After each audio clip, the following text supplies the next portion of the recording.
Part 1 semester 2 LLB 4 years के notes WhatsApp से buy कर सकती हैं। Welcome to A Levels academy Islamabad. आज का हमारा टॉपिक है एक्ट्रेसरी एंड मेंसरी। ठीक है, वीडियो स्टार्ट करने से पहले आपको स्क्रीन पे जो क्वेश्चन पेपर दिखाया जा रहा है ये है एनुअल वालों का। जो LLB 5 इयर्स प्रोग्राम में थे उन लोगों का ये पेपर है। ये सप्ली में हुआ था 2019 में। इसमें एक सवाल आया है, वो है strict liability does not require the proof of masonry, discuss the statement in the light of exceptions also. Basically जो आप लोगों का स्ट्रिक्ट लायबिलिटी का चैप्टर है वो भी मैंने इसमें डाला हुआ है, उसका वीडियो लिंक यहाँ टॉप पे लगा दिया है, आप वहाँ से जाके स्ट्रिक्ट लायबिलिटी सीख सकते हैं। लेकिन असल बात ये है कि ये वाला सवाल मैंने यहाँ क्यों लगाया एक्ट्रेसरी एंड मेंसरी के साथ। देखें, ये जो सवाल है आप इसमें दोनों तरह के आंसर्स डाल सकते हैं, यानी कि इस वाले सवाल में आप एक्ट्रेसरी मेंसरी भी डाल सकते हैं और स्ट्रिक्ट लायबिलिटी का भी आंसर डाल के अपने आंसर को लंबा बना सकते हैं, यानी कि आप इसमें दोनों तरह के आंसर्स डाल सकते हैं। अब आप लोगों के जहन में एक बात आ रही होगी कि जब हमने दोनों मिक्स करके लिखने हैं तो फिर मैं एक ही टॉपिक क्यों तैयार करूं, मेंसरी मुझे सारे आने चाहिए। यही चीज़ मैं आप लोगों को बताना चाह रही हूँ कि आप लोगों को क्रिमिनल लॉ में बहुत सारे टॉपिक्स आएंगे, आपके पास सारे टॉपिक्स को थोड़ा बहुत भी नॉलेज हो ना कि आप मिक्सिंग करके लिख सको और आराम से पास हो जाओगे। यानी कि आपको जब दिखेगा कि इस सवाल में एक से ज़्यादा टॉपिक्स आ रहे हैं या एक दो टॉपिक का मिक्सचर है, तो बस उसी तरह आपने एक दो टॉपिक्स को मिक्स करके लिख देना है। सही है, तो बिल्कुल वैसे ही। अब एक्ट्रेसरी और मेंसरी होता है कि अब हम इसको पढ़ते हैं। बेसिकली एक्ट्रेसरी को कहते हैं गिल्टी एक्ट, मेंसरी को कहते हैं गिल्टी माइंड। ठीक है, अब हम इसी के बारे में डिटेल से पढ़ने लगे हैं। इंट्रोडक्शन देखिए, इतना छोटा आपने नहीं देना, आप इसको लंबा भी कर सकते हैं। मैंने छोटा इसलिए लिखा है ताकि टू द पॉइंट आपको जल्दी बातें समझ आए। लेकिन जब आप एग्जाम हॉल में बैठे होते हैं तो उस वक्त कोशिश किया करें अपने इंट्रोडक्शन को 4 से 5 लाइन का लाजमी लिखा करें। अच्छा, 2 elements are usually required for a crime. देखिए, क्राइम करने के लिए ना ये 2 चीज़ें लाजमी होनी चाहिए, एक्ट्रेसरी होनी चाहिए और मेंसरी होनी चाहिए। अगर इन दोनों में से कोई एक चीज़ भी मिसिंग है तो फिर उसको क्राइम कंसिडर नहीं किया जाएगा। लेकिन कुछ चीज़ें ऐसी हैं जहाँ पे इन दोनों में से कोई एक चीज़ मिसिंग हो तब भी उस हरकत को क्राइम माना जाएगा। वो आगे आपको इसी वीडियो के एंड पे चीज़ें सीखने को मिलेंगी कि इनमें से कोई एक चीज़ अगर मिसिंग हो फिर भी उसको क्राइम कैसे माना जाएगा, वो हम आगे जानेंगे। फिलहाल अभी आप लोग इस चीज़ पे फोकस रखेंगे, इन दोनों चीज़ों की मौजूदगी से क्राइम होता है। देखें, एक बंदे ने अगर किसी को चोट पहुंचा दी है, लेकिन जिसने चोट पहुंचाई है उसकी इंटेंशन नहीं थी उसको धक्का देने की, चोट पहुंचाने की, तो फिर तो ये क्राइम नहीं हुआ। ठीक है, लेकिन वहीं पे जो क्रिमिनल है वो जानबूझ के चोट पहुंचाएगा ताकि ये बंदा गिरे और इसके पर्स में जो पैसा है वो मैं लेके भाग जाऊं। ठीक है, तो यहाँ पे दोनों चीज़ें हो रही हैं। यहाँ पे उस बंदे के जहन में गिल्टी माइंड है कि वो गलत चीज़ करने का सोच रहा है, उसके बाद उसने वो गलत चीज़ कर दी। यानी कि सिर्फ सोचना काफ़ी नहीं है, एक्शन लेना भी ज़रूरी है। तो जो गलत चीज़ उसने सोची है वो उसने कर भी दी। तो ये जब दोनों चीज़ें होंगी तो इस चीज़ को हम क्राइम कहते हैं। अब हमने ये दोनों चीज़ें जान ली, अब हम इसके रूल्स को पढ़ते हैं। Both must exist together for the criminal liability, यानी कि ये दोनों चीज़ें होनी चाहिए तभी आप उस बंदे पे क्राइम का इल्ज़ाम लगा सकते हो कि इसने हाँ वाकई में क्राइम किया है, क्योंकि इसकी इंटेंशन भी थी, इसने इस तरह से एक्शन लिया है। ठीक है, तो इसलिए दोनों चीज़ें होनी चाहिए तभी आप उस क्रिमिनल पे क्रिमिनल लायबिलिटी लगा सकते हो। क्रिमिनल को तो आपको पता है ना कि इसने क्राइम किया, लायबिलिटी का मतलब है जिम्मेदार बनाना। ठीक है, कि मेरे पे ये लायबिलिटी है कि मैं आप लोगों को पढ़ाऊँ, मतलब कि मेरी ये ड्यूटी बनती है आप लोगों को पढ़ाने की। वैसे ही आप लोगों की क्या लायबिलिटी बनती है, पढ़ने की, क्योंकि आप लोग डिग्री ले रहे हैं। ठीक है, तो यही चीज़ है कि क्रिमिनल लायबिलिटी का मतलब है कि क्रिमिनल पे ये उसको जिम्मेदार बनाना क्रिमिनल को कि इसने वाकई में ये गलत हरकत की है। तो अब तभी उसको जिम्मेदार बना सकते हो जब उस क्रिमिनल ने ये 2 चीज़ें एक्ट्रेसरी मेंसरी, यानी कि ये दोनों चीज़ें की हो, एक्ट्रेसरी और मेंसरी वाली। ठीक है, यानी कि क्रिमिनल का माइंड भी गिल्टी हो और फिर उसी गलत माइंड के साथ, गलत ख्यालात के साथ उसने क्राइम भी कर दिया हो, फिर उसको आप क्रिमिनल लायबल बना सकते हैं। अब हम इसके बेसिक रूल्स को जानते हैं।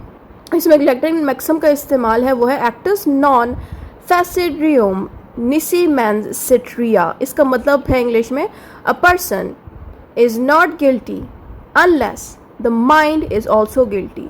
कि आप एक पर्सन को तब तक गिल्टी नहीं कह सकते जब तक कि उसका दिमाग गिल्टी ना हो। देखें, क्रिमिनल्स जितने भी होते हैं उन सब के दिमागों में ऑलरेडी ये चीज़ होती है कि हाँ हमने क्राइम करना है, हमने ये गलत काम करना है, क्योंकि इनके माइंड में वो गलत बात पहले से आई होती है। ठीक है, तो यही बात हमें इस मैगज़म में भी सिखाएगी है। ये एक ऐसा मशहूर मैगज़म है जो बाहर वाले मुल्कों से ही हमारे पाकिस्तान में आया और हम लोग भी इसी मैगज़म के ऊपर अमल करते हैं। यानी कि हमारा पूरा जो सिस्टम है ना क्राइम का वो इसी के ऊपर बेस्ड है, इस मैगज़म के ऊपर, कि ये मैगज़म सिखा रहा है कि एक पर्सन जब भी क्राइम करता है उसका दिमाग में, माइंड में लाजमी उस क्राइम करने के गलत ख्यालात पहले के आए होते हैं, तभी उसने ये एक्शन किया है।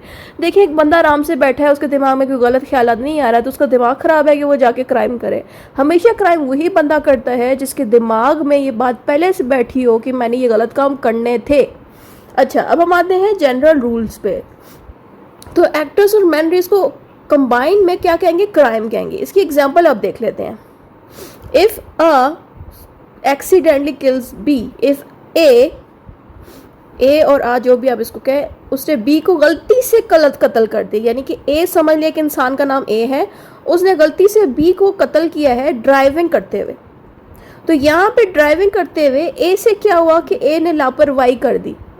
ज़ाहिर है ए जो है तेज़ गाड़ी चला रहा था, उसको दिखाई नहीं कि रास्ते में सड़क पे एक बंदा खड़ा हुआ है बी नाम का, उसने बी वाले बंदे को गाड़ी से उड़ा दिया। अब यहाँ पे ए का कोई भी इरादा नहीं था उसको मारने का, गलती से उससे एक बहुत बड़ा हादसा हो गया।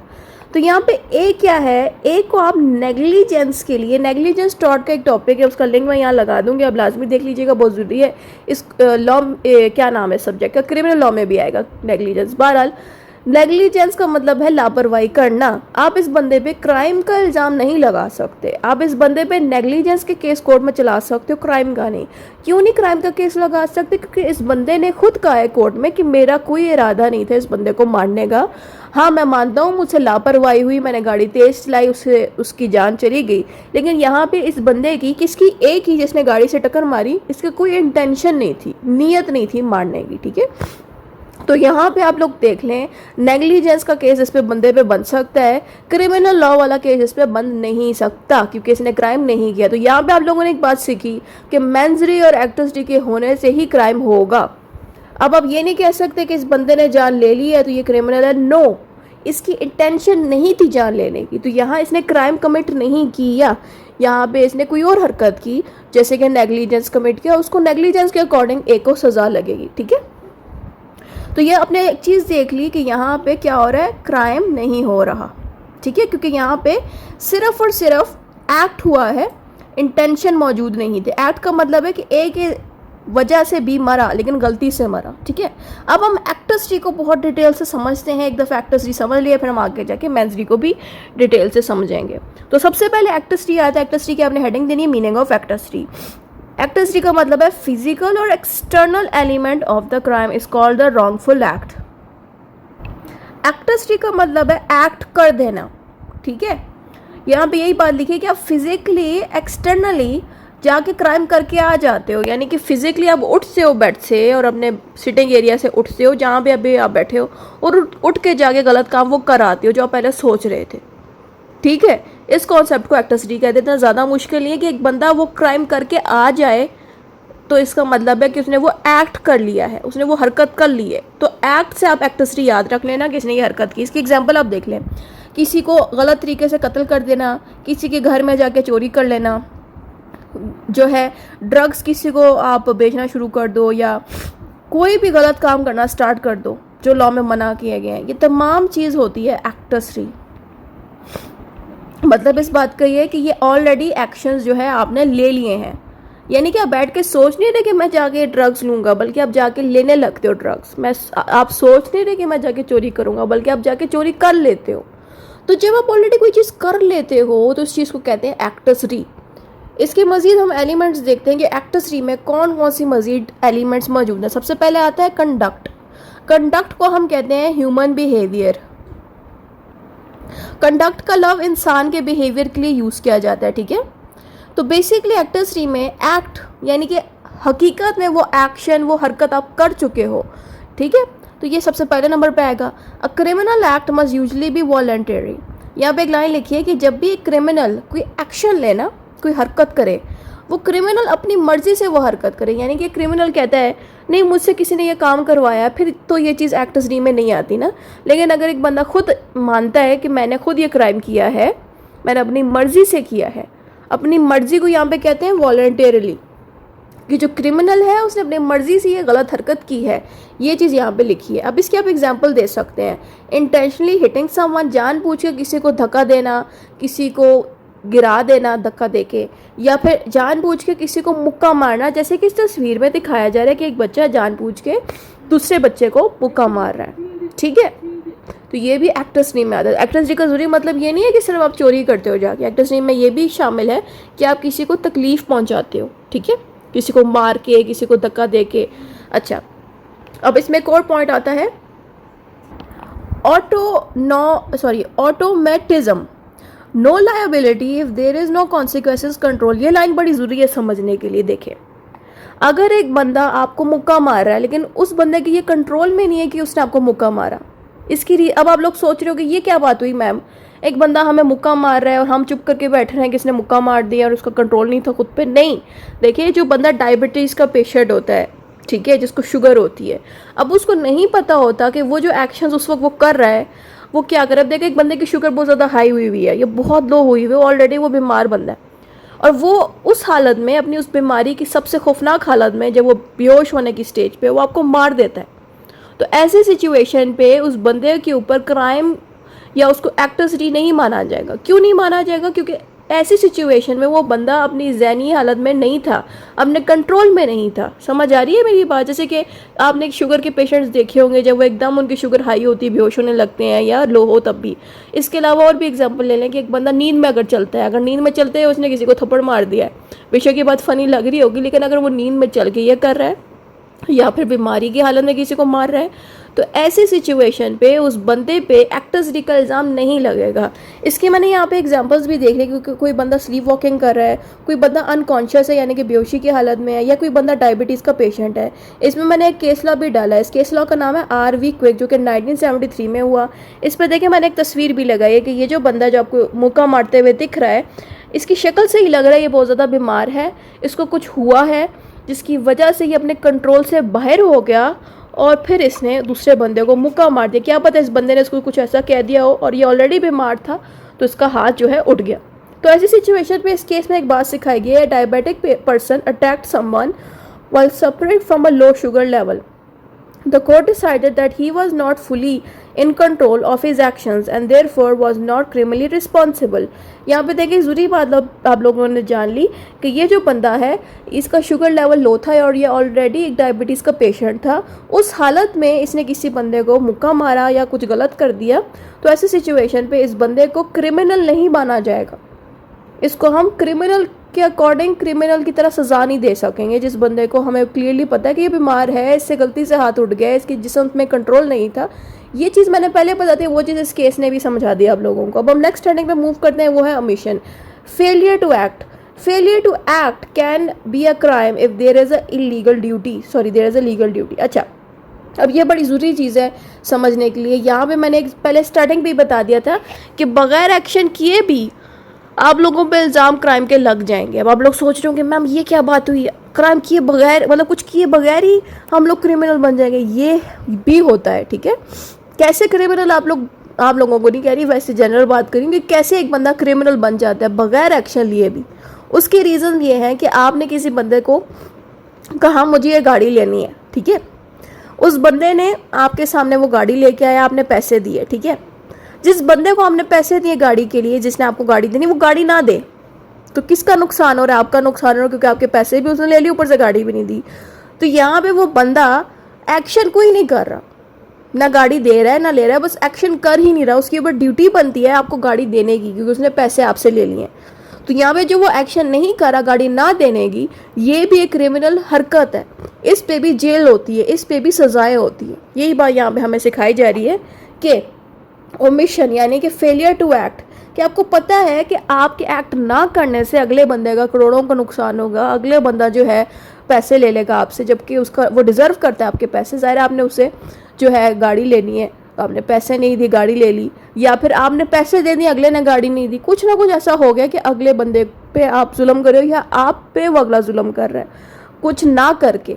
इस चीज़ को कहते हैं ओमिशन। इसके अब हम लीगल ड्यूटी अराइजेस फ्रॉम, अब हम जानते हैं कि ओमिशन में क्या क्या चीज़ें आप लिख सकते हैं। आप लोग इसमें बता सकते हैं कि लॉ ने कोई चीज़ आपको करने के लिए कही, आपने नहीं की। उसके अलावा कॉन्ट्रैक्ट के बारे में भी मैंने बता दिया कि आपने एक बंदे से कोई गाड़ी वसूल करनी, आपका कॉन्ट्रैक्ट हुआ है, आपने उस कॉन्ट्रैक्ट के अकॉर्डिंग अगले बंदे को पैसे सारे दे दिए और वो आपको आगे से आके गाड़ी ना दे। ठीक है। स्पेशल रिलेशनशिप, कि आपका उस बंदे के साथ एक रिलेशन पहले से बिल्ड है, तो उसकी ड्यूटी बनती है उस बंदे की कि वो आपको पैसे उस चीज़ के दे। मिसाल के तौर पे दो बिजनेसमैन हैं, उनका आपस में रिलेशनशिप है कि ये दो बिजनेसमैन हैं। अब दोनों बिजनेसमैन को इक्वल पैसे मिलने चाहिए बिजनेस से, एक को मिल रहे हैं सारे पैसे, दूसरे बिजनेसमैन को 1 रुपया नहीं मिल रहा। तो यहाँ पे भी जो दूसरा बंदा है वो कोई हेल्प नहीं कर रहा, जबकि इसकी ड्यूटी बनती है कि उसको बताए कि पैसे क्यों इसको नहीं मिल रहे। तो ये भी गलत हरकत है, यानी कि कुछ ना करने से भी जिससे अगले का नुकसान हो जाए, ये भी एक्टर्स डी की कैटेगरी में आएगा। बेशक आपने कोई एक्शन नहीं किया, लेकिन आपके एक्शन ना करने से अगर अगले का नुकसान हो रहा है तब भी आपको क्रिमिनल माना जाएगा। फिर आता है क्रिएटर्स ऑफ द डेंजर। ओए होए, ये बड़ी खौफनाक चीज़ है कि आप कोई ऐसी चीज़ बना रहे हो जो आपको साफ तौर पे पता है कि ये अगर हमारे हाथ से चली गई, मतलब हमारे हाथ से आगे पीछे हो गई, तो सब लोगों को नुकसान देगी। इसकी बेस्ट एग्जांपल ये दे सकती हूँ कि एक बंदा जो है अपने घर में एक ऐसा डॉग पालता है जो उस इलाके में किसी ने ना पाला हो, एक ऐसी ब्रीड या ऐसी डॉग की नस्ल लेके आता है जो बड़ा खौफनाक और बड़े कद का और बड़ा तेज़ उसका जबड़ा होता है, लेकिन वो बंदा जानता है पहले से कि बड़ा खौफनाक कुत्ता है। लेकिन अब वो बंदा जब उस कुत्ते को अपने घर में रखता है, दीवारें ऊंची नहीं बनाता। अब वो कुत्ता ज़ाहिर है और रस्सी उस पर बंदी नहीं होती, वो छलांग मार के आपके घर से बाहर निकल के किसी भी राह चलते हुए, सड़क पे चलते हुए बंदे को काट लेता है।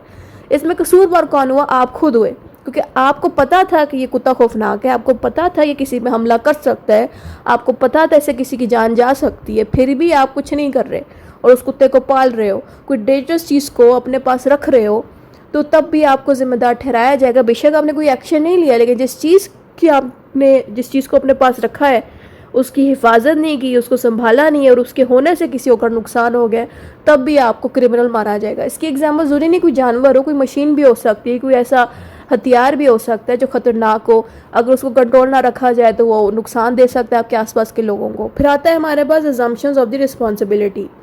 ये लाइन बेशक हटा दे, गलती से ऐड हो गया। फिर आता है एग्जाम्पल्स। इसमें आप एग्जाम्पल्स दे सकते हैं कि कौन सी ऐसे एक्शंस हैं जिसकी वजह से एक बंदे को क्रिमिनल ठहराया जा सकता है। Parents not feeding a child, के माँ बाप को अच्छे से पता है कि एक बच्चा जब पैदा होता है वो इस काबिल ही नहीं होता कि क्रॉल करके, चल के या अपने आप को घसीट के जाके खाना खा ले। कभी आपने नए पैदा हुए हुए बच्चे को इस तरह करते देखे कि वो चल के जाए और खा के आ जाए वापस? नहीं, उसके मुंह में ना तो दांत होते हैं, ना देखने की सलाहियत होती है एक बच्चे में, क्योंकि वो बहुत छोटा होता है। ऐसे हालात में माँ बाप जो पूरे होशो हवास में, जिनका जिस्म भी मुकम्मल है कि वो जाके एक बच्चे को खाना दे सकें, वो नहीं देते, बच्चे को भूखा रखते हैं। तो यहाँ कसूरवार कौन है? माँ बाप। माँ बाप कर तो कुछ नहीं रहे, माँ बाप ने किसी के घर जाके डकैती नहीं की, कुछ नहीं किया, फिर भी माँ बाप को क्राइम की सज़ा मिलेगी। क्यों? क्योंकि उन्होंने बच्चे को भूखा मारने की कोशिश की खाना ना दे के। इसी तरह से जो लाइफ गार्ड है, नॉट रेस्क्यूइंग अ स्विमर, जो समंदर या जो पूल होता है वहाँ पे हमेशा एक लाइफ गार्ड बैठा होता है जिसकी ड्यूटी बनती है कि जो बंदा पानी में डूब रहा है उसको बचाए। अब इस लाइफ गार्ड को दिख रहा है कि एक बंदा पानी में डूब रहा है, लेकिन ये नहीं, मतलब हिम्मत ही नहीं कर रहा उठने की, ज़हमत ही नहीं कर रहा उठने की, जिसकी वजह से वो बंदा पानी में डूब जाता है। तो यहाँ पे कसूरवार तब भी लाइफ गार्ड को माना जाएगा, बेशक इसने किया कुछ नहीं है, लेकिन इसने अपनी जिम्मेदारी ना निभाने से किसी की जान को खतरे में डाल दी है। वैसे ही आता है driver not reporting an accident, यानी कि एक ड्राइवर को अच्छे से पता है कि इसने एक एक्सीडेंट किया है रिसेंटली, लेकिन ये अपने इदारे में काम जहाँ कर है वहाँ किसी को इतला नहीं दे रहा। और फिर बाकी सारे लोग, ज़ाहिर है जब वो नहीं बताएगा अपने डिपार्टमेंट के बंदों को कि मैंने एक्सीडेंट कर दिया, तो उसको बार बार ऑर्डर आते रहेंगे और ये बार बार एक्सीडेंट करता रहेगा। तो इसका मतलब है कि जो ड्राइवर है ये क्रिमिनल एक्ट कर रहा है, क्योंकि इसने रिपोर्ट नहीं दी अपने इदारे को। रिपोर्ट ना देने से भी आपको क्रिमिनल माना जाएगा, क्योंकि आप अपने हिस्से की जिम्मेदारी पूरी नहीं कर रहे, जिससे आपकी वजह से कोई ना कोई नुकसान हो रहे हैं। तो यहाँ पे मैंने डिफरेंट एग्जांपल्स आपको दी कि इन सिचुएशंस में भी आपको क्रिमिनल माना जाएगा, बेशक आप कोई एक्शन नहीं भी करते। फिर आता है ड्यूटी टू एक्ट में अराइज व्हेन। यहाँ पे एक ज़रूरी बात बताइए कि आपके ऊपर ड्यूटी लगाई जाती है कि आपने ये काम करना है, ये एक्शन करना है। वो कब बनता है, आप पे ड्यूटी कब लगती है? लॉ रिक्वायर्स अ एक्शन, यानी कि लॉ खुद आपसे कहता है कि आप ये एक्शन लें। अगर आप फिर भी वो एक्शन नहीं करते तो आपको नुकसान होगा। अब जैसे कि मैंने जो आपको अभी एग्जांपल दी कि माँ बाप अपने बच्चे को खाना नहीं दे रहे, वो लॉ ने नहीं बात बोली, वो तो वैसे ही पता होता है माँ बाप को कि बच्चे को खाना देना है, वो खुद तो नहीं खा सकता। लेकिन अगर हम लॉ की कोई एग्जाम्पल लें कि लॉ ने ट्रैफिक लॉज बनाया है, ठीक है, और ट्रैफिक लॉज में साफ तौर पे लिखा है कि आपने गाड़ी को स्पीड से ज़्यादा तेज़ इस इलाके में नहीं चलाना, क्योंकि ये जो इलाका है ये शहरी इलाका है, यहाँ लोग बसते हैं, यहाँ पे बच्चे छोटी छोटी साइकिल्स लेके सड़कों पे निकले होते हैं। या सड़कों पे भाग रहे होते हैं। ये एक रेजिडेंशियल एरिया है, यहाँ आप गाड़ी तेज़ नहीं चला सकते। ये बात कानून ने हमें बता दी, हम फिर भी उस इलाके में जाके गाड़ी तेज़ चला रहे हैं और हमारे तेज़ चलाने से खुदा ना करे किसी का बच्चा गाड़ी के नीचे आ जाए। कसूरवार कौन होगा यहाँ पे? हम खुद होंगे, क्योंकि हमें तो लॉ ने एक गाइडेंस दे दी है कि हमें ये एक्शंस को फॉलो करना है, हमें यहाँ पे गाड़ी स्लो चलानी है, हम फिर भी तेज़ चला रहे हैं। तो ये बात हमने समझा दी लॉ के बारे में। फिर आता है कॉन्ट्रैक्ट रिक्वायर्स एक्शन, कि कॉन्ट्रैक्ट में बात बताई गई है कि आपको ये एक्शन पूरा करना है। कॉन्ट्रैक्ट की एग्जांपल ले लेना कि किसी से गाड़ी खरीदने का कॉन्ट्रैक्ट आप करें या किसी से घर खरीदने का कॉन्ट्रैक्ट करें। घर में ज़ाहिर है जो कॉन्ट्रैक्ट लिखा है उसमें साफ तौर पे लिखा है आप पैसे देंगे, और जिस बंदे को पैसे दिए जा रहे हैं वो आपको घर की चाबी देगा कि आप उस घर में जाके अब रहें और आप मालिक बन जाएंगे। लेकिन वो बंदा आपको घर की चाबी नहीं दे रहा, आपने उसको सारे पैसे दे दिए। लेकिन कॉन्ट्रैक्ट में साफ तौर पे लिखा है कि जो बंदा पैसे देगा उसी को घर उसी वक्त मिल जाना चाहिए, लेकिन वो बंदा आपको चाबी फिर भी नहीं दे रहा जबकि आपने पैसे दिए। तो यहाँ पे कॉन्ट्रैक्ट के अकॉर्डिंग बात को मानना चाहिए। अगर कॉन्ट्रैक्ट पे कोई भी पार्टी, दोनों में से कोई एक भी अगर अमल नहीं करेगा, उस बंदे को आप कोर्ट में लेके जा सकते हो, उस पर क्रिमिनल का केस लगा सकते हो। There is a special relation such as parents and child. अगर पेरेंट्स एंड चाइल्ड के बीच, मतलब अगर पेरेंट्स ड्यूटी नहीं निभा रहे कि बच्चे को खाना नहीं दे रहे सही से, और वो बच्चा ज़ाहिर है छोटा सा है, खाना नहीं खुद पका सकता, तो वहाँ पे भी फिर रिस्पॉन्सिबिलिटी बनती है माँ बाप की कि वो बच्चे को खाना दे। A person created the danger, ये मैंने ऑलरेडी पर बता दिया कि एक बंदे ने ऑलरेडी खतरनाक हथियार या कोई ऐसा जानवर पाल के रखा है जो साफ तौर पे किसी की जान ले सकता है, और उसको वो सही से संभाल के नहीं रख रहा और उसके हाथ से निकल जाए जिससे किसी का नुकसान हो जाए, तो यहाँ पे भी वो बंदा कसूरवार है। तो उस बंदे की जिम्मेदारी बनती है कि अगर आपने इतना खतरनाक जानवर रखा है तो दीवारें घर की या तो इतनी ऊंची रखें या फिर उस जानवर को ऐसे इलाके में पालें जहाँ आसपास कोई आबादी ना हो। फिर आता है द पर्सन एक्सेप्टेड रिस्पॉन्सिबिलिटी, और यहाँ पे एक बड़ी ज़रूरी बात लिखी है कि एक बंदा को तभी आप क्रिमिनल बनाओगे ना जब उसने सीधा कह दिया नहीं मेरे पे जिम्मेदारी नहीं है, वो हटने की कोशिश करे, बचने की कोशिश करे, फिर तो ज़ाहिर है वो क्रिमिनल है कि उसमें इस चीज़ का एहसास ही नहीं है कि बच्चे को खाना खिलाना है, वो भूखा मर रहा है, या मेरे घर में एक खौफनाक जानवर है किसी की जान ले लेगा। अगर वो इस तरह की हरकतें करे नहीं, मैं तो कुछ नहीं कर रहा, मुझे आप क्यों जेल में डालना, फिर तो ज़ाहिर है वो बंदा साफ तौर पर क्रिमिनल माइंड का बंदा है। लेकिन एक बंदा, एक पर्सन जिसके घर में कोई जानवर मौजूद है खतरनाक, और वो इस चीज़ को एक्सेप्ट कर रहा है कि हाँ मैं मानता हूँ मेरे घर में खतरनाक जानवर है और मैं अपनी इस चीज़ की जिम्मेदारी पूरी लूँगा, तो आप उस पर क्रिमिनल केसेस फिर नहीं लगा सकते। हाँ, ज़्यादा से ज़्यादा उसको समझा सकते हो, वो अगर आपकी बात मानता है तो ठीक है, अगर वो नहीं मानता, कोई भी चू चू करता है, आप उसके खिलाफ कोर्ट में क्रिमिनल केस भी चला सकते हो, ठीक है। और उसके बाद अगर वो इंसान बन के अपनी जिम्मेदारी निभाता है तो वेल एंड गुड। लेकिन जो लोग आपने अक्सर देखा होगा, किसी बंदे को समझाओ ना कि तुमने ये खतरनाक चीज़ रखी है, तो वो आगे से फिर ड्रामे स्टार्ट कर देते, नहीं, तो उनके लिए तो बेस्ट है कि आप उन पर केस स्टार्ट कर दो कोर्ट में, ताकि अपने हिस्से की जिम्मेदारी निभाएं। अच्छा, अब यहाँ पे आप एक केस लॉ भी डाल सकते हो। इस केस नाम का नाम है RV मिलर्स। अच्छा, अब इस केस में हुआ क्या था कि ये देखें, ये जो बंदा है इसको दिख रहा है कि घर में आग लगी है, बजाय कि पुलिस को कॉल करने के या फायर ब्रिगेड्स को कॉल करने के, जो फायर ब्रिगेड्स वही होते हैं जो आग वगैरह बुझाते हैं, बजाय कि उनको कॉल करने के, ये बंदा उस जगह से ही भाग जाता है। तो यही चीज़ इस केस में सिखाई गई है कि a man accidentally started a fire and walked away without trying to stop it. मतलब इस बंदे ने खुद ही आग लगाई थी और बजाय कि आग बुझाने के उस जगह से ही भाग गया। तो court held that he was guilty because he had a duty to deal with the danger once he became aware of it. यानी कि कोर्ट ने यहाँ पे एक बहुत ज़रूरी बात बताई है कि जिस बंदे को पता है पहले से कि ये जो हरकत मेरे से हो गई है ये बड़ी खतरनाक है, आसपास के घरों को भी जला, देखे ना एक घर में अगर आग लगी है, क्या साथ वाले घर को नहीं लगा सकती वो आग? लगाएगी, क्यों नहीं आग लगाएगी? तो इस बंदे को पता था कि मेरे आग लगाने से बात बढ़ जाएगी, बजाय कि आग कम करने के, जिम्मेदारी लेने के, किसी फायर ब्रिगेड वाले को बुलाने के, वो जगह से ही गायब हो गया। तो कोर्ट ने सीधा कह दिया, इसको पता था कि ये जो चीज़ है ये खतरनाक है, बजाय कि इसको ख़त्म करने के मसले को, ये गायब हो गया, तो फिर इसने तो गलत हरकत की। तो यहाँ पे भी इस बंदे पे क्रिमिनल एक्ट लगता है, बेशक इसने किया कुछ नहीं है। सपोज इसने अगर आग नहीं भी लगाई, लेकिन इसको अगर आग लगती हुई भी कहीं दिख गई है, किसी और ने अगर लगाई है सपोज, वहाँ पे भी अगर ये इस तरह करेगा ना, तब भी कोर्ट इसको जिम्मेदार ठहराएगी, कहेगी कि आपको दिख रहा है, बंदे तो नहीं हो गए कहीं पे आग लगी आप भाग गए हो। तो ये चीज़ है। अच्छा, अब हम आते हैं पोजेशन पे, नोइंग पोजेसिंग प्रोहिबिटेड आइटम्स। अच्छा, अब यहाँ पे भी एक और चीज़ बताएगी कि आपको ऑलरेडी पहले से पता है कि ये जो प्रोडक्ट मैं ख़रीद रहा हूँ इसको कानून ने अलाउ नहीं किया, कानून ने सीधा कहा है कि ये जो प्रोडक्ट्स है ये हराम है, इनको हम नहीं खरीद सकते, कुछ भी वजह से कानून ने, लॉ ने उन चीज़ों को ख़रीदने बेचने से मना कर दिया कि ये चीज़ सही नहीं है, ठीक है। फिर भी आप वो चीज़ जो है ख़रीदते हो, जैसे कि ड्रग्स या ऐसे वेपन्स जो अलाउड नहीं है, तो फिर कसूरवार यहाँ पे कौन है? आप खुद, क्योंकि आपको पता है कि ये चीज़ अलाउ नहीं है, फिर भी आप वो इलीगल चीज़ खरीद रहे हो, तो ये चीज़ है। अच्छा, knowledge of possession is usually required.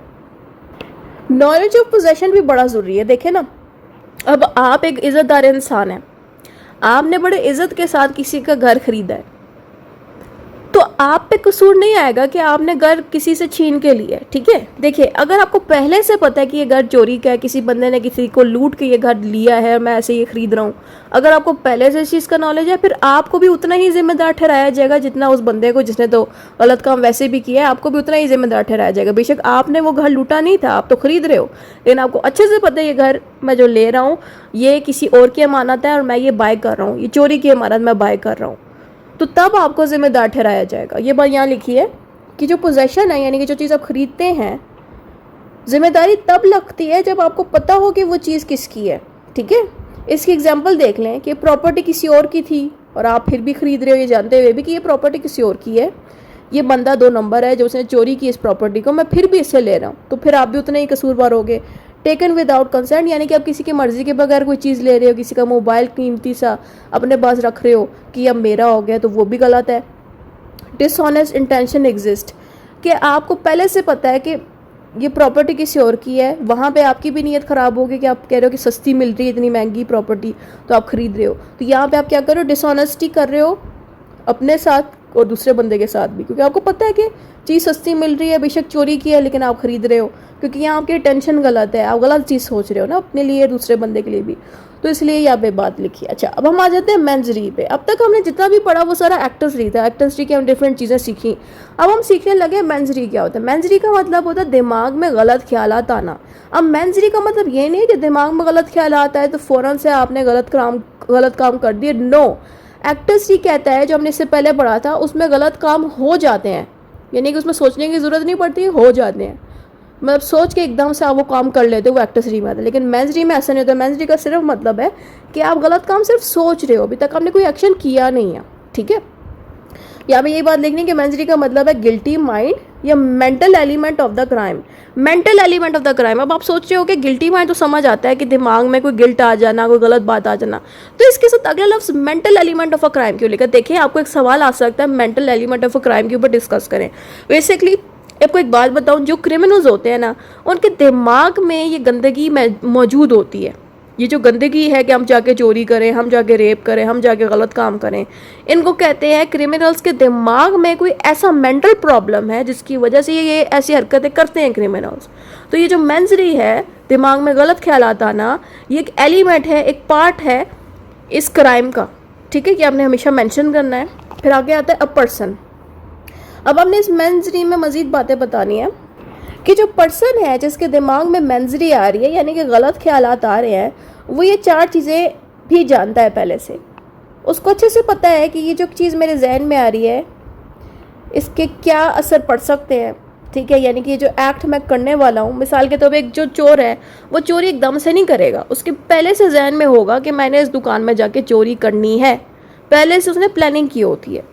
तो उसने ये जो प्लानिंग की होती है ना, उसी के बारे में यहाँ पे लिखे अटेंड्स द एक्ट, यानी कि पहले से प्लानिंग करता है कि मैं ये चीज़ करूँगा, क्योंकि इसके दिमाग में ये बात आ रही है। फिर आता है नोज द कॉन्सिक्वेंसेस। कॉन्सिक्वेंसेस का मतलब है नतीजा, नतीजा, कि इसको पहले से बड़े अच्छे से पता है कि ये जो काम मैं गलत करूँगा इसका क्या नतीजा निकलेगा, इसको पहले से पता है। ये कोई बच्चा नहीं है 2 साल का कि इसको पता नहीं है कि क्राइम मैं करूँगा, मुझे सारी शाबाशी देंगे, इसको पहले से पता है मैंने क्राइम करना, मुझे लोग अगर पकड़ लिया लोगों ने, मुझे पड़ेंगे, जूते पड़ेंगे लोगों के, मुझे लोग डंडों से भी मारेंगे, तो उसको कॉन्सिक्वेंसेस का भी पता होता है। फिर आगे आता है एक्ट्स रेकलेसली। रेकलेसली का मतलब है लापरवाही से, ठीक है, कि इसको अच्छे से पता है कि क्राइम मैं करने लगा हूँ, तो वो लापरवाहियाँ भी बहुत सी करता है, ठीक है। जैसे कि लापरवाही का मतलब ये है कि अपनी फैमिली के बारे में नहीं सोचेगा, अपने मुस्तकबिल के बारे में नहीं सोचेगा, उसको उस वक्त सिर्फ यही सोच आ रही होगी कि मैंने ये गलत काम करने हैं। इसके सारे एग्जाम्पल मैं रेपिस्ट की दे सकती हूँ कि जो गंदे क्रिमिनल्स, बहुत ही गंदे क्रिमिनल्स जो रेपिस्ट होते हैं, मैं तो चोर से ज़्यादा भी इनको बदतरीन कहती हूँ, क्योंकि किसी के साथ भी रेप करते हैं, इनको फ़र्क नहीं पड़ता। तो इनके दिमाग में एक दफ़ा ये गलाजत, ये गंदगी आ जाए कि हमने जाके रेप करना है फ़लाँ पर्सन का, तो ये भी नहीं सोचते कि इस रेप करने से उसकी अपनी ज़िंदगी का क्या नुकसान होगा, उस लड़की की ज़िंदगी का क्या नुकसान होगा, ये बिल्कुल नहीं सोचते इसके बारे में। उस वक्त सिर्फ उनको वो गंदगी जो है वो पूरी करनी होती है। तो इसकी बेस्ट एग्जांपल यही है कि ये कभी भी ये नहीं सोचते कि जो मैं हरकत करने लगा हूँ इससे मेरे मुस्तकबिल पे क्या असर पड़ेगा, मेरी औलाद पे, मेरी ख़ानदान पे क्या असर पड़ेगा, या उन लोगों के घर में क्या असर पड़ेगा, ये किसी के बारे में वो फीलिंग्स नहीं रखते। ये बात आप लोग याद रखें। एक्ट्स नेग्लिजेंटली, नेग्लिजेंटली का मतलब है लापरवाही से। ये चीज़ रेकलेस के साथ में काफ़ी मैच करती है कि इनमें इस चीज़ का सेंस नहीं होता कि मैं जो गलत काम कर रहा हूँ इससे कितनों को नुकसान होगा। ज़ाहिर है एक बच्चा छोटा सा जिसकी 13-14 साल है, वो अगर चोरी करता है उसको ये चीज़ सिखाई नहीं जाती कि तुम जो चोरी करोगे कल को पकड़े गए, तुम जेल में इतने साल बिताओगे, फिर तुम्हारी सारी ज़िंदगी जो है वहाँ पे बर्बाद हो जाएगी। उसको कोई ये चीज़ नहीं सिखा रहा, ना ही उसके अंदर ये सलाहियत है समझने की। तो ज़ाहिर है वो तो चोरी कर लेगा। तो यही बात मैंने समझाई है कि क्रिमिनल्स जब सोचते हैं ना गलत काम करने के लिए, तो उनमें ये चीज़ें जो है सोचने की सलाहियत जो है ख़त्म हो जाती है। उनको इतना ज़रूर पता है कि मैं जो क्राइम करूँगा मुझे पकड़ा गया तो मुझे मारपीट होगी। वो ये नहीं सोचते कि मेरे ख़ानदान वाले के ऊपर क्या गुजरेगी या इस तरह। अब आता है विदाउट मैंजरी many crimes can not be proved. कहते हैं अगर मैंजरी नहीं होगा ना तो क्राइम का प्रूव नहीं कर सकते। मिसाल के तौर पे एक बंदे ने जाके चोरी की है लेकिन उसकी कोई इंटेंशन नहीं थी, नीयत नहीं थी चोरी करने की, तो आप उस पर ये पूरा इल्ज़ाम नहीं लगा सकती क्रिमिनल है। क्या पता असल क्रिमिनल कोई और हो, इसको आके फंसा दिया है किसी ने, हो भी सकता है ना। इसलिए अटेंशन होना कि इस बंदे ने ये क्राइम किया है कि नहीं, इसकी नीयत थी कि नहीं, ये होना बड़ा ज़रूरी है। अगर ये चीज़ नहीं है ना मैंजरी, तो फिर हम उस बंदे का क्राइम सही से प्रूव नहीं कर सकेंगे कि इसने किया। अच्छा, मैंजरी के आगे से टाइप्स भी हैं। सबसे पहली टाइप आती है इंटेंशन की। इंटेंशन को कहते हैं desire to achieve a particular result. Intention का मतलब है कुछ कर देना, कुछ सोचना कि मैं ये चीज़ करना चाह रहा हूँ, मुझे ये फीलिंग आ रही है कि मैं ये चीज़ करना चाह रहा हूँ, इसको इंटेंशन कहते हैं। ठीक है, उर्दू में इरादा, ठीक है, इसको इरादा कहते हैं। इसकी एग्जांपल देख लेंगे, A shoots B intending to kill him, यानी कि ए ने पहले से इस चीज़ का इरादा किया हुआ था कि मैं बी को गोली मार दूंगा क्योंकि मुझे इसकी जान लेनी है। यहाँ पे ए ने क्या पहले से इरादा किया हुआ था, तो जान लेने का इरादा किया हुआ था। फिर आता है हमारे पास इंपॉर्टेंस कि इस इंटेंशन के होना मैंजरी में क्यों इतना इंपॉर्टेंट है, क्योंकि ये हाईएस्ट लेवल ऑफ मैंजरी है, यानी कि मैंजरी में ये सबसे ज़्यादा इंपॉर्टेंट पार्ट है। टाइप्स के अंदर सबसे इंपॉर्टेंट चीज़ क्या है हमारे पास मैंजरी की, इंटेंशन, इरादा। रिक्वायर्स इन सीरियस क्राइम्स लाइक मर्डर। और याद रखें जब भी कोई बंदा ना जो क्रिमिनल बनता है या जो रेपिस्ट बनता है, जो बदतरीन क्राइम जो लोग करते हैं जैसे कि किसी की जान ले लेना, उनके पीछे हमेशा कोई ना कोई वजह होती, कोई इरादा होता है मारने का। तो इरादा अगर है ना गलत काम करने का, तो उससे ज़्यादा बड़ा खौफनाक क्रिमिनल कोई नहीं हो सकता। अब आता है knowledge, awareness of the facts and circumstances. अब इन क्रिमिनल्स को अच्छे से पता है कि नॉलेज क्या, देखें ना, दो तरह की, मैं आपको एक और चीज़ सिखाना चाहती हूँ, दो चीज़ें, ठीक है।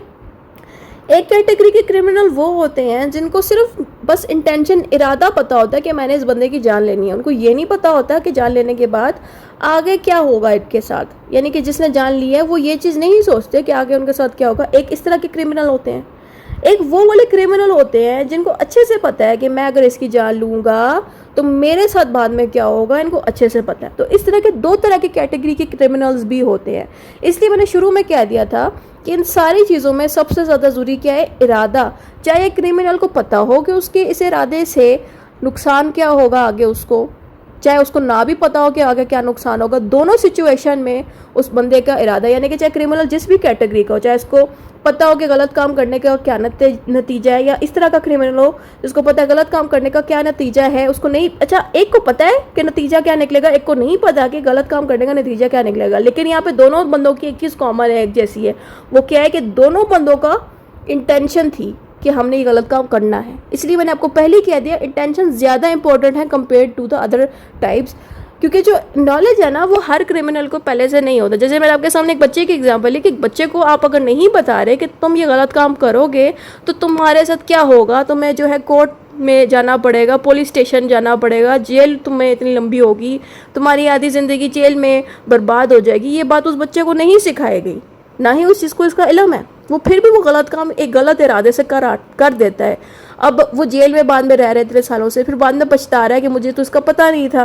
तो इस तरह की कैटेगरी के भी क्रिमिनल्स होते हैं। लेकिन याद रखें, चाहे उस क्रिमिनल को पता है कि नतीजा क्या होगा या नहीं पता नतीजा क्या होगा क्राइम का, लेकिन इरादा दोनों में होता है। इरादा गलत काम करने का दोनों में होगा, यानी कि इंटेंशन दोनों में होगा। फिर आता है हमारे पास तीसरी चीज़ वो है motive, reason behind committing a crime. ये तीसरी चीज़ है कि क्या रीज़न बनता है क्राइम करने का, ये बताना भी बड़ा ज़रूरी है। अब आप सोच रहे होंगे सारे कि रीज़न को हमने एंड पे क्यों लिखा है, इंटेंशन को, इरादे को सबसे पहले क्यों रखा। देखें, मैंने क्रिमिनल्स के ऊपर बहुत ज़्यादा रिसर्च की है, तो मुझे एक चीज़ जानने को मिली कि कुछ क्रिमिनल्स ऐसे होते हैं जो बगैर किसी इरादे के, बगैर किसी मोटिव के, वजह के, इरादा तो पहले से होता है क्राइम करने का, वो तो ख़त्म नहीं हो सकता, मैं यहाँ वजह कह रही हूँ। कुछ क्रिमिनल्स ऐसे होते हैं जो बगैर वजह के भी क्राइम कराते हैं। जैसे कि इसके आसान एग्जाम्पल मैं रेपिस्ट की दे सकती हूँ कि उस रेपिस्ट का बस दिल किया गलत काम करने का, उसने कर दिया, उसका कोई उसने इरादा नहीं, उसने कोई प्लानिंग नहीं की हुई थी कि मैं ये चीज़ करूँगा, बस अचानक से उसका दिल ख़राब हुआ, नीयत ख़राब हुई, उसने गलत काम कर दिया। ठीक है, उनसे अगर आप पूछोगे भी वजह क्या थी, उसने वो वजह कोई बता नहीं सकेगा आपको कि उसने रेप क्यों किया, कोई उसके पास वजह नहीं होगी। आप उसको मारो, उसकी जान लेने की धमकियाँ दो क्रिमिनल की, फिर भी वो आपको कोई वजह नहीं बताएगा कि इसने गलत काम किस इरादे से किया। उसका इंटेंशन ज़रूर होगी कि उसने रेप किया है, वो इंटेंशन अब नहीं बता देगा कि मुझे बहुत अच्छा लगा उस लड़के के साथ गलत काम करके, नाउजुबिल्ला, लेकिन वो कभी भी ये नहीं कह पाएगा कि मेरी वजह क्या थी करने की, बस वो कह देगा मैंने कर दिया। इस तरह के क्रिमिनल्स भी होते हैं नाउजुबिल्ला, इसलिए हमें एहतियात रखनी चाहिए बात जाते हैं। दूसरी चीज़, कुछ क्रिमिनल्स ऐसे होते हैं जिनके पास वजह होती है, जैसे कि किसी ने पैसे खा लिए उस बंदे के तो आप उसकी जान ले रहे हो, या किसी बंदे ने खुदा ना करे किसी की बहन के साथ कोई गलत काम करे तो आप उसकी जान लेना चाहिए, तो आपके पास कोई वजह होती है, यानी कि आपके पास मोटिव होता है। एक तो वो क्रिमिनल्स हैं, उनकी बात तो चलो जेन्युइन है, समझ आती है कि इन्होंने अपना बदला लेने के लिए क्राइम किया है। लेकिन कुछ क्रिमिनल्स ऐसे हैं, जैसे मैंने आपके सामने रेपिस्ट की एग्जाम्पल दी, कि उनसे अगर आप वजह पूछते ना कि तुमने ये क्राइम क्यों किया, वो नहीं बता सकेंगे, कहते हैं बस हमारा दिल किया, हमने कर दिया। इतने वो ज़्यादा जालिम और घटिया लोग होते हैं जिस तरह के। अच्छा, अब हम आ जाते हैं एग्जाम्पल्स पे। अब एग्जाम्पल्स में आपने बातें बतानी है कि कुछ लोग रिवेंज के लिए, बदला लेने के लिए भी गलत काम करते हैं, कुछ लोग जेलसी की वजह से भी गलत काम करते हैं, कुछ लोग ग्रीड, लालच की वजह से भी गलत काम करते हैं, कुछ लोग हेटेड, नफरत की वजह से भी गलत काम करते हैं। ये चीज़ें जब इंसान में होती हैं तभी वो बंदा मेंजरी करता है। मेंजरी करता है का मतलब है जब इस तरह की नफरतें इंसान के दिल में जब होती हैं तभी वो एक इंसान के लिए गलत ख्यालात लाता है। समझ आ रही है? अच्छा, बात है इंपॉर्टेंट पॉइंट्स। मोटिव इंटेंशन नहीं होता। अब मोटिव और इंटेंशन को समझते हैं हम। मोटिव का मतलब है सेविंग अ सिक फ्रेंड, इंटेंशन का मतलब है स्टीलिंग मेडिसिन। अब ये दो चीज़ों में फ़र्क है। देखिए, मोटिव वजह है। वजह क्या है? एक बच्चा चोरी कर रहा है हॉस्पिटल में जाके मेडिसिन को। एक छोटा बच्चा आपने पकड़ा है, उसने क्या चोरियाँ की है? मेडिसिन चोरी की है किसी अस्पताल के जो है मेडिसिन की डिपार्टमेंट से। आप उसको पकड़ के पूछोगे तुमने क्यों चोरी की, उसने इंटेंशन तो अपना बता दिया कि उसने चोरी की है, लेकिन वजह जब आप उसे वजह मोटिव पूछोगे वो कहेगा मेरा दोस्त बीमार है, मेरा एक ही दोस्त है, मैं उसको जान बचाना चाह रहा हूँ, मेरे पास बिल्कुल पैसे नहीं है, कोई मेरी मदद नहीं कर रहा, तो मैंने जाके चोरी कर ली। ठीक है, तो यहाँ पे हमने दोनों मोटिव एंड इंटेंशन का मतलब जान लिया। अब आता है a good motive does not excuse a crime. यह एक और चीज़ है जो बड़ी ज़रूरी है कि आपकी वजह जितनी भी अच्छी हो, कि आप किसी की जान बचाना चाह रहे हो, चाहे आपका दोस्त है, कोई माँ बाप है, कोई भी, लेकिन आपने उस दोस्त की या उस पर्सन की जान बचाने के लिए क्राइम कमिट किया। क्राइम क्या किया? जाके चोरी की, दवाइयों की चोरी की, लूटपाट की, तो फिर आप ये नहीं कह सकते मैंने किसी की जान बचाई तो आप मुझे जो है इस क्राइम से माफ़ कर दें। फिर अगर आप लोगों को माफ़, इस तरह के क्रिमिनल्स को अगर माफ़ करना शुरू कर दिया तो फिर आधे से ज़्यादा आवाम उठ के चोरियां करना शुरू कर दी। फिर क्या कि नहीं, ये तो हमने अपने वालिदैन को बचाने के लिए किया, तो ये गलत है। इसीलिए हम ये नहीं कह सकते कि एक बंदे ने अगर चोरी किसी अच्छे नीयत के लिए भी की है, चोरी तो चोरी है, आप उसको ये नहीं कह सकते कि तुमने चोरी किया तो तुम्हें हम माफ़ कर दें कि तुमने हमने वालिदैन की जान बचाई। अल्लाह हर वालिदैन को अपने बच्चों के सर पे सलामत रखे। मैं एक जनरल कॉन्सेप्ट दे रही हूँ, चोरी फिर भी गलत चीज़ है, आप चोरी की तरफ नहीं जाओ, ये चीज़ हमें सिखाएगी। ठीक है, अब हम नेक्स्ट चीज़ पढ़ने लगे हैं, वो है recklessness. Knowledge taking and non reasonable risk. अच्छा, सही है। यहाँ पर रेकलेसनेस का मतलब ये है कि आपको अच्छे से पता है कि मैं ये जो रिस्क लूँगा इसका क्या नुकसान होगा। ठीक है, इसकी एक आसान एग्जांपल देख लें। Throwing a stone into a crowd, कि एक जहाँ पे बहुत सारे लोग खड़े हुए, क्राउड खड़ा हुआ इंसानों का, बहुत सारा रश लगा हुआ इंसानों का, आप दूर से उन इंसानों पे पत्थर फेंकते हो। अब वो आपस में इंसान आपके पत्थर फेंकने की वजह से लड़ पड़े, उनको लगा होगा कि मेरे पीछे किसी बंदे ने पत्थर मुझ पे मारा है, उनको तो यही लगेगा, बट हकीकत में तो वो पत्थर आपने फेंका है, लेकिन आप क्राउड में वो पत्थर फेंक रहे हो। तो आपकी एक पत्थर फेंकने से कम वहाँ पे 300 जो लोग हैं आपस में लड़ पड़ेंगे।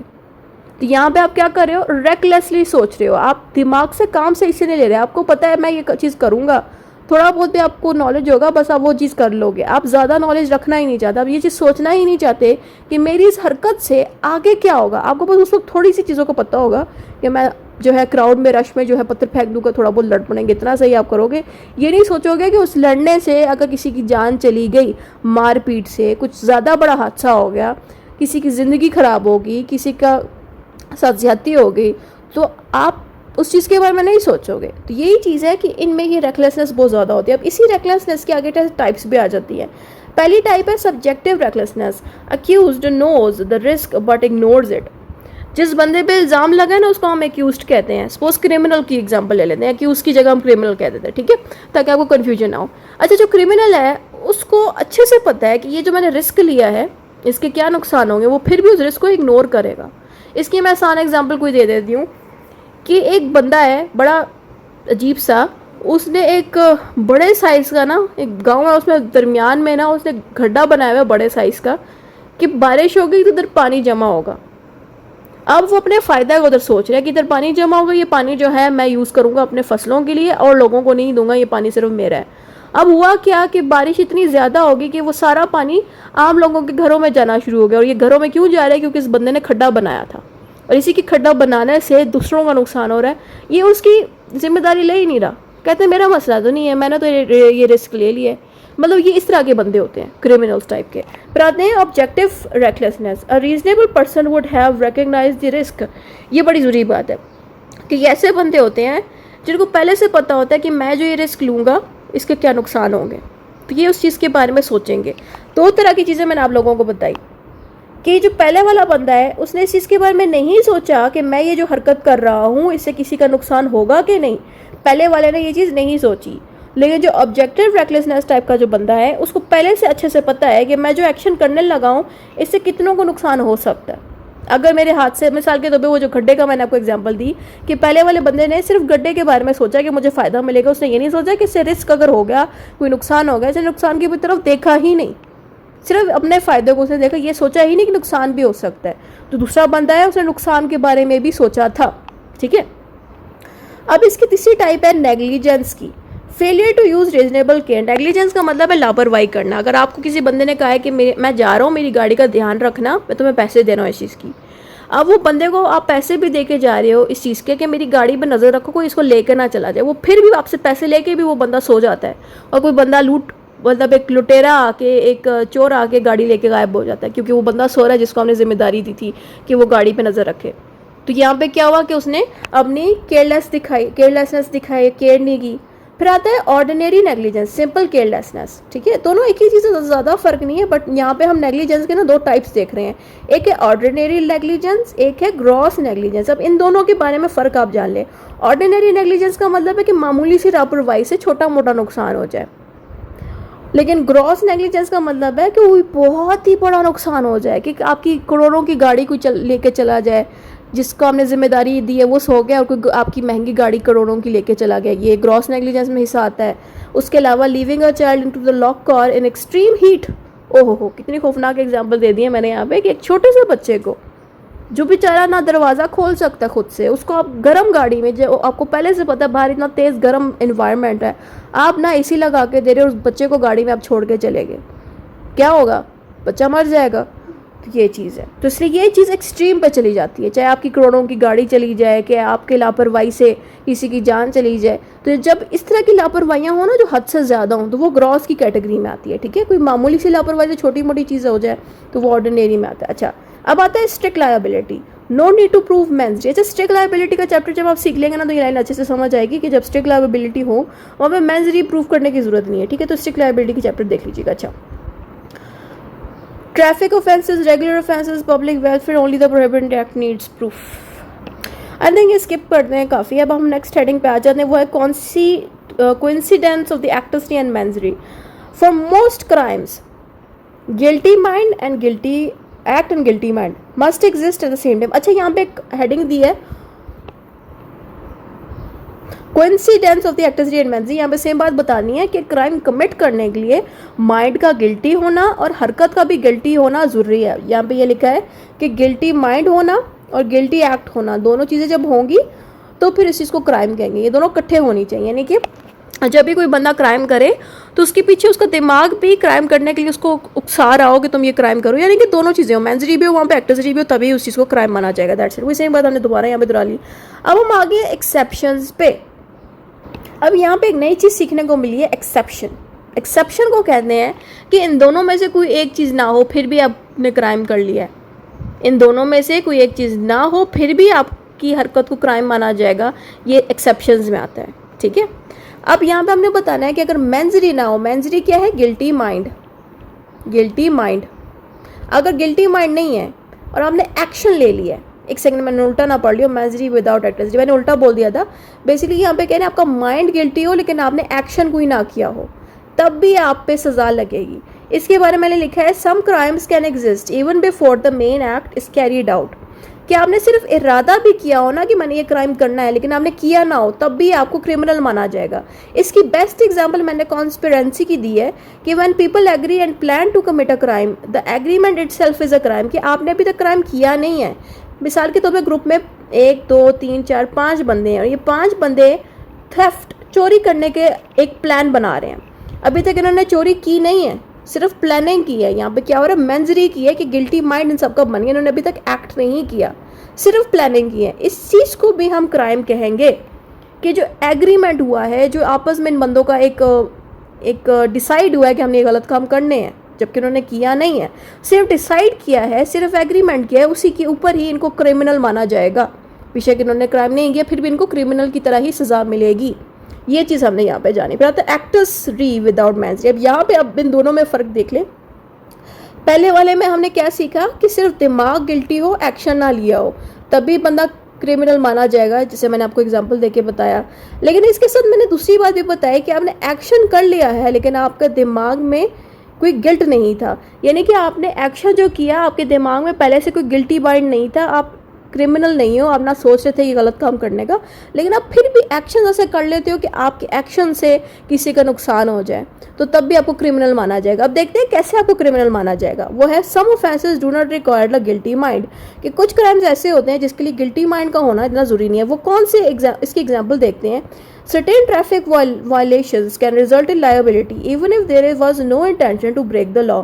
ये बड़ी ज़रूरी बात यहाँ पे लिखी है कि आपकी बेशक नीयत ना हो क्राइम करने की, यानी कि आपकी मेंसरी ना हो, नियत ना हो, लेकिन आपने एक्टर्सरी कर लिया, यानी कि एक्शन ले लिए। अब आप सोच रहे होंगे जब एक बंदे की नियत ही नहीं है क्राइम करने की मैम, तो एक्शन लेने पे आप कैसे कह सकती हैं कि इसने ये बंदा क्रिमिनल है। ये थोड़ी देर पहले तो आपने मैम ने सिखाया था कि एक बंदे से गलती से कार का एक्सीडेंट हो गया है तो ये बंदा क्रिमिनल नहीं है। ये चीज़ कोई एक्सक्यूज़ भी नहीं है ना। अब मैं ये चीज़ कह सकती हूँ, ऊपर मैंने स्टार्टिंग में बताया कि एक बंदे ने अपनी लापरवाही से किसी की जान ले ली, उसकी नीयत नहीं थी कि उसकी जान लेने की, लेकिन उसने लापरवाही तो की ना, लापरवाही करके उसने जान ली। तो अब ये नहीं कह सकते कि वो बंदा अच्छा इंसान है, उसने लापरवाही तो की है ना, आप उसको क्रिमिनल भी कह सकते हो। बेशक वो नेग्लिजेंस के ऊपर उसके ऊपर आप कोर्ट के केस चलाओगे, लेकिन आप फिर भी उसको क्रिमिनल कह सकते हो। अब आप लोग सोच रहे होंगे कि मैम आप अचानक बात बदल रही है। नहीं, ऐसा कोई सीन नहीं है। आप उस बंदे पे जिसने जान ली है, आप उसको क्रिमिनल भी कह सकते हो, क्रिमिनल के केस में भी फंसा सकते हो, उसके साथ साथ आप उसको नेग्लिजेंस के केस में भी फंसा सकते हो कोर्ट में, क्योंकि वो दोनों चीज़ों में जिम्मेदार होगा, क्योंकि उसने लापरवाही की, नेग्लिजेंस भी किया जिससे जान गई, और क्रिमिनल हरकत भी की यानी कि एक्टर्सरी की जिससे जान लेने वाली एक्शन उसने लिया। बेशक उसकी टेंशन नहीं थी लेकिन उसने जान ली है, गलती से ली है लेकिन ली ज़रूर है। ठीक है, तो इसमें बेस्ट एग्जाम्पल हम ट्रैफिक लॉस के क्यों रख रहे हैं, क्योंकि ट्रैफिक में ही ज़्यादातर क्रिमिनल्स बैठे होते हैं।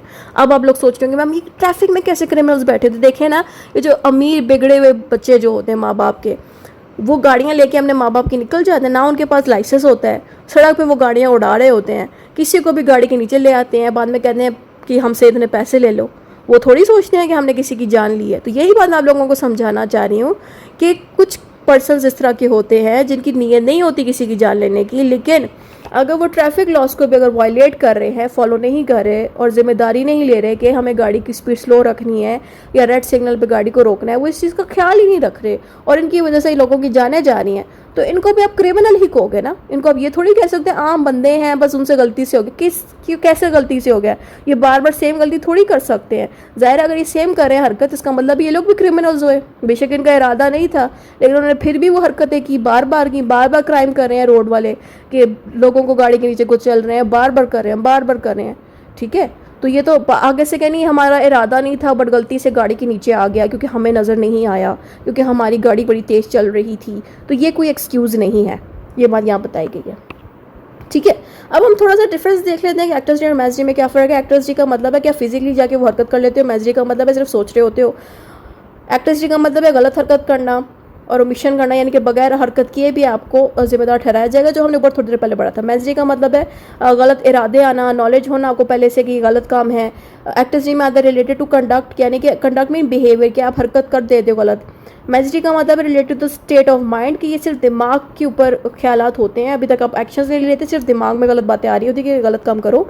एक्टर्स डे मतलब यूजली मस्ट बी प्रूफ, कि एक्टर्स डे आपको प्रूफ करना पड़ता है कि आपने गलत काम किए हैं। मैच डे का मतलब है यूजली मस्ट बी प्रूफ, कि मैच डे में भी आपको प्रूफ करना होता है, दोनों में आपको प्रूफ करना होता है कि आपने गलत काम किए हैं या गलत काम सोचे हैं। इसमें आप एग्जाम्पल रिजल्ट, रेप, क्राइम किसी की भी दे सकते हो।